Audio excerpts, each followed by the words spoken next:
It's time for the clash of the Lorus field watches. A few weeks back, I reviewed this brilliant titanium Lorus field watch, which has seemingly been glued to my wrist ever since. I'm under no doubts that this is a brilliant watch, but there's another watch that's vying for that same crown, and it's even from the same brand. I mentioned it briefly in that video as, stylistically, both do look very similar.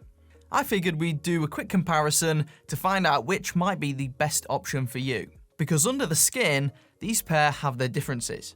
Keep watching.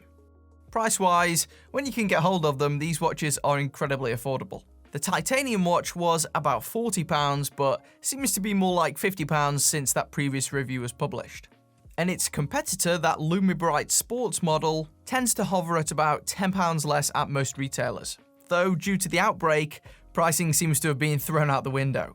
You might not be able to get hold of these at a decent price for a little while. Weirdly, this older one is the one that seems more readily available, which makes no sense. I'll link all the options in the video description.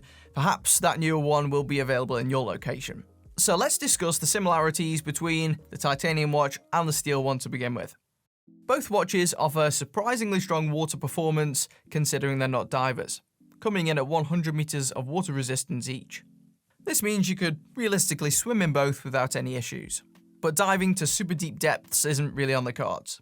Also, they are nearly identical when it comes to size. Both feature incredibly similar 37mm cases, not the 36mm I accidentally said in that other video, or the 35mm listed in places online.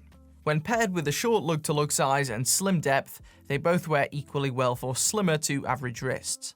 Nevertheless, if you've got a large wrist, it may leave these looking tiny. Design-wise, they do look comparable too, both featuring silver cases with cream-coloured dials.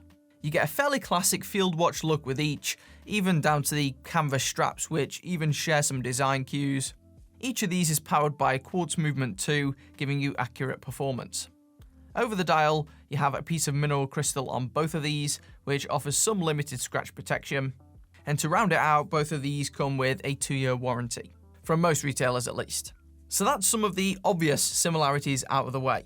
But this video is really here to talk about the differences, isn't it? So let's get into those. Something small is the default strap that comes with each. The Lumibrite watch comes with a green-grey fabric Zulu strap, whilst the titanium watch comes fitted with a 2-piece green khaki one. The latter is thicker and feels more substantial, but is less flexible. Both have reinforced holes, but are far from the best straps in the world, which is to be expected at this price point. While the case designs are very similar, the Lumibrite model lacks the small notches found at every 90 degrees on the titanium watch.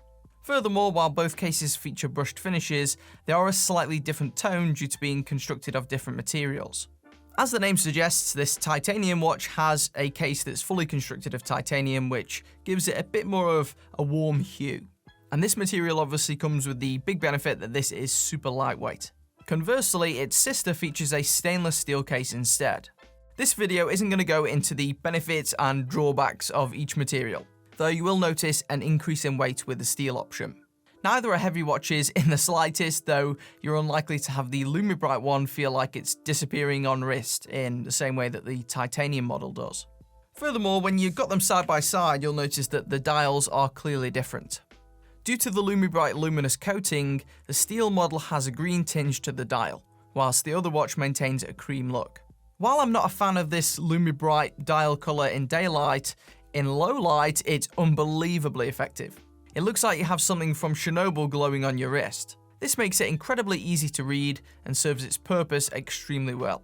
The titanium model lacks this feature, only having a small amount of lume on the hands. Unfortunately, this doesn't seem to do a great job in the dark. Therefore, if low light readability is a key feature that you're looking for, the choice is obvious. Outside of that performance though, I'd say that the titanium watch is a much more handsome looking one. The dial has a nicer tone and better matches the white date wheel compared to the Lumibrite watch, which looks a little bit unusual in comparison. Additionally, the finishing isn't done to the same standard. Possibly due to the luminescent paint layer, the text and markers are a little bit sloppy. Those on the titanium watch are far more refined and clear, despite being in the same font. The edges overall are much neater and the watch is definitely easier to read at a glance. I also prefer the hands on that titanium watch, which are nothing special but are simple, clean, and fit the look of the watch. Those on the other Lorus are black to contrast it against the Lumibrite dial, but they're also glossy, which just doesn't look as good to me. For a practical field watch like this, I think a matte finish should definitely look a bit better, especially when you've got that brushed case. When I bought both of these, I anticipated that the movement inside would just be the same. But I noticed a little bit of a difference between the two, so I looked it up online. It turns out they are slightly different. The steel watch uses the Seiko VJ33, whilst the other utilises the Seiko VX42. These movements retail at about the same price as one another, so I'm not sure if one is technically supposed to be better than the other. As you can see, that VJ33 does provide date functionality if you're looking for that. Both seem to work fine though. From my experience with these, it feels like that VX42 in the titanium watch has less recoil and back play on each tick, meaning it tends to hit the second markers slightly more accurately and frequently. Nevertheless, both of these perform pretty well compared to lots of the other quartz watches I've looked at before on this channel, so I haven't got that many complaints. This past couple of weeks I've been wearing the steel model to see how it compares and to work out whether I consider switching to it or not. It is similar to that other watch, as you'd expect, because they're pretty similar watches, and I probably prefer the darker colour of the strap that's included because I find it just a bit more versatile than this mid-green. Nevertheless, I'd say I still lean more towards that watch that I previously covered, mainly due to the weight and the way it looks. It feels like a feather and it looks pretty good. Personally, I don't need the Lumibrite as my life isn't particularly adventurous, so the other watch offers more benefits for me overall. Despite this, I still like both watches. It's great to have two similar options in case Lorus decide to randomly discontinue one of them. If you've watched my fashion watch invasion video, you'll know that this seems to be a common theme among these bigger brands, so it wouldn't surprise me. Nevertheless, I'm sure that if either of these watches were made by a micro brand, they'd just have a £100 or more price tag attached to them. I do think both of these offer more than the similarly priced Timex field watches, which are made of worse materials, have worse movements inside, and have less water resistance. It's just a shame these don't come in any other colours really. I'd love to hear which one of these you prefer in the comment section down below. They're both linked in the description for you to take a look at.